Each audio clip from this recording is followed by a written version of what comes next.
Hey, welcome back to another video. The idea of an evil twin is a concept seemingly as old as fiction itself. From Star Trek's Mirror Universe to Superman's twisted clone Bizarro, who sometimes isn't evil, but you get my meaning, you'll find sinister copies or equivalents to heroes in countless forms of media. Sonic the Hedgehog is no exception to this, most famously with Metal Sonic and Shadow the Hedgehog both serving as villainous versions of the Blue Blur, even if Shadow did join the good guys by the end of his first game. But I feel none exemplify this trope more than Scourge, a literal evil version of Sonic from another universe. While he's likely one of the more well-known creations of the Archie Sonic series, most people really only know the surface-level details about this guy, and that's something I want to correct. So, for the first episode in this brand new series that definitely isn't a shameless copy of a certain Transformers-focused YouTube series, we'll be looking at the history of the mean green hedgehog fightin' machine, Scourge. Scourge first appeared all the way back in 1994 in the 11th issue of Archie's Sonic the Hedgehog series, written by Ken Penders.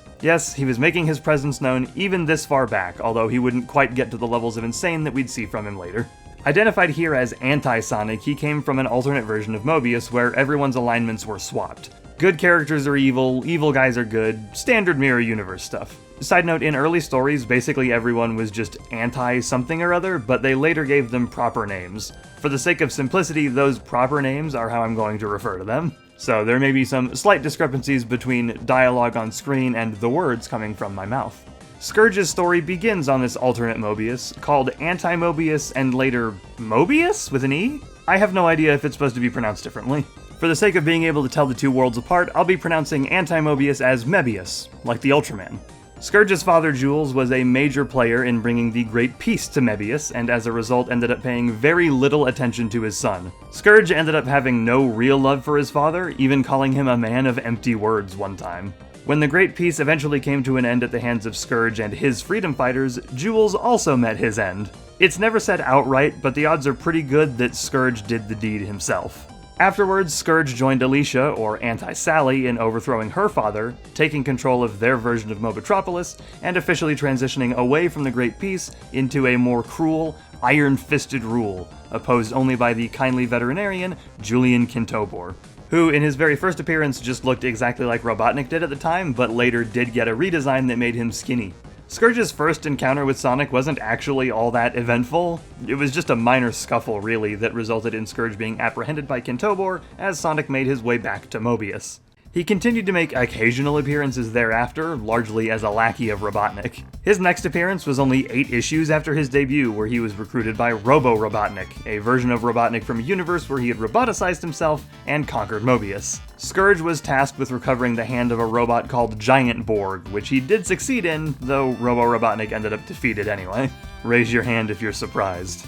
Later, Scourge and his freedom fighters traveled to Mobius and posed as their counterparts, causing all sorts of mayhem pretty much just for a laugh, and later still he teamed up with O'Nux, the version of Knuckles from Mebius who is Irish for some reason. Scourge intended to double-cross O'Nux and let Robotnik steal the Chaos Emeralds from him, but was instead double-crossed himself by Robotnik, and ultimately O'Nux helped Sonic and friends after deciding that he never should have resorted to violence, because O'Nux is also a pacifist. Scourge even found himself in the world of the Sonic Underground cartoon for a time, the only instance where the comics ever really acknowledged this universe. He was captured by Robotnik and imprisoned before being freed by Sonia and Manic, Sonic's siblings from that series, only to eventually be captured yet again by Sonic the Zone Cop and imprisoned in the No Zone, a sort of space between spaces that serves as a prison for interdimensional criminals. And I don't mean like the Phantom Zone, where it's a weird abstract dimension, it's a literal prison. Scourge made a few more small appearances after that, but his real major break came when he traveled to Mobius and impersonated Sonic, taking inspiration from when Patch, the version of Antoine from Scourge's world, did much the same. Unlike Patch, who used his impersonation of Antoine to try and gain some power, Scourge basically just acted like a dick, hitting on several women, including Bunny, who was at the time trying to make Antoine jealous, unaware that he was actually Patch. Sometimes this series really was just a furry soap opera. Scourge eventually set his sights on Rouge, because he thought she was hot, and joined her in an attempt to steal the Master Emerald. An attempt that was foiled by Sonic and Knuckles' father, Locke, because this was back when Sega allowed game characters to have families in the comics. Rouge and Scourge later made a second attempt to steal the Master Emerald, both of them planning to let the other be found by Locke, leading to both of them being discovered. A true net zero victory for them.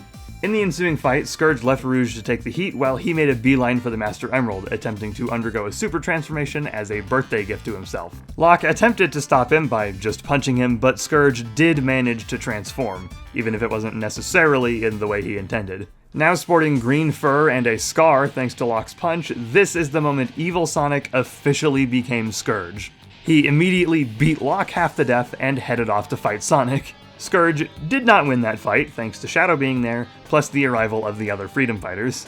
He and Rouge were then rescued by Dr. Finitivus, an echidna scientist turned evil madman who really does deserve a video of his own at some point. Scourge then spent some time working with Finitivus, becoming the sort of leader of the Destructics, a mercenary group made up of a bunch of Sonic's old foes. It was during this time that Scourge started dating Fiona Fox, who betrayed the Freedom Fighters upon that revelation. As it turned out, she was one of the girls Scourge had fooled around with while he was pretending to be Sonic, and she actually liked his more aggressive and evil demeanor. Whatever floats your boat, lady.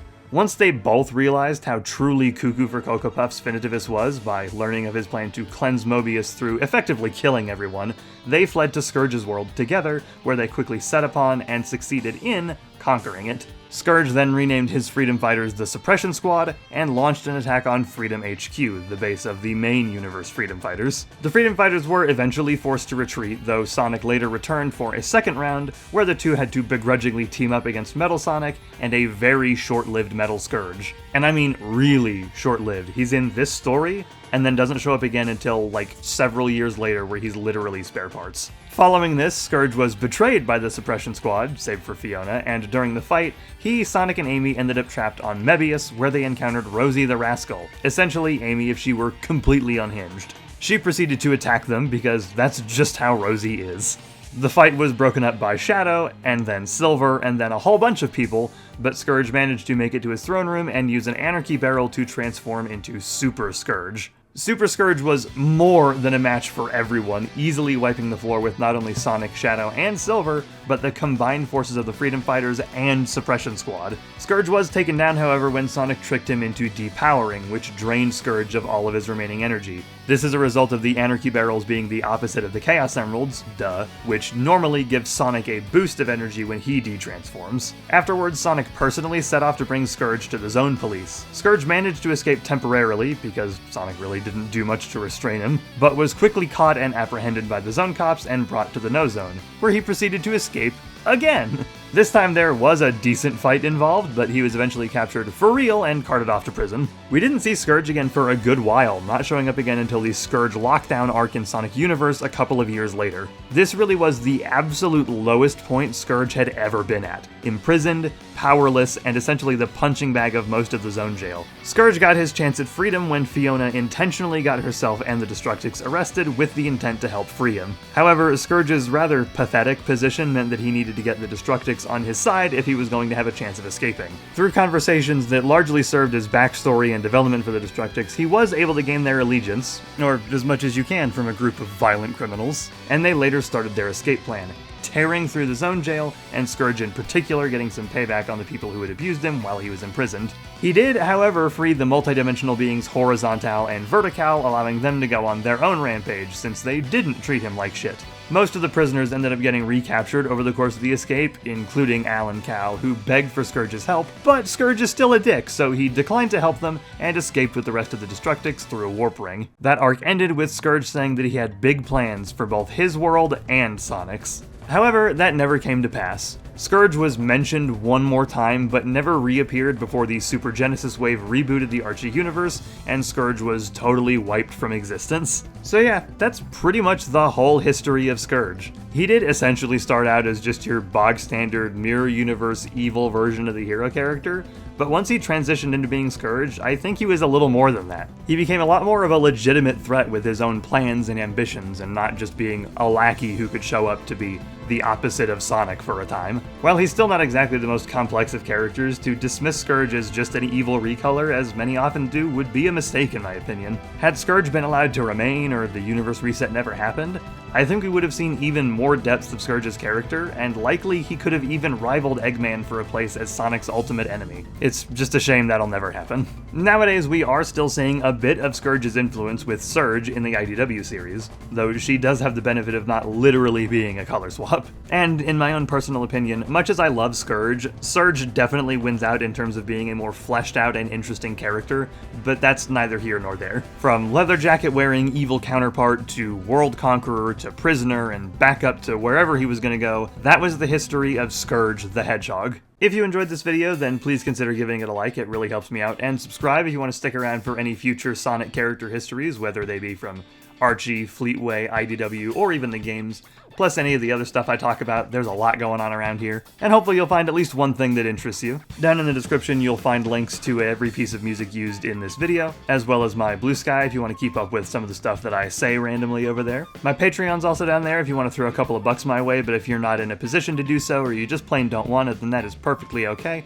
Watching the videos and sharing them around is more than enough. That'll be it from me. I hope you have a good day, rest of your day, evening, whatever time it is for you, and I will see you guys next time.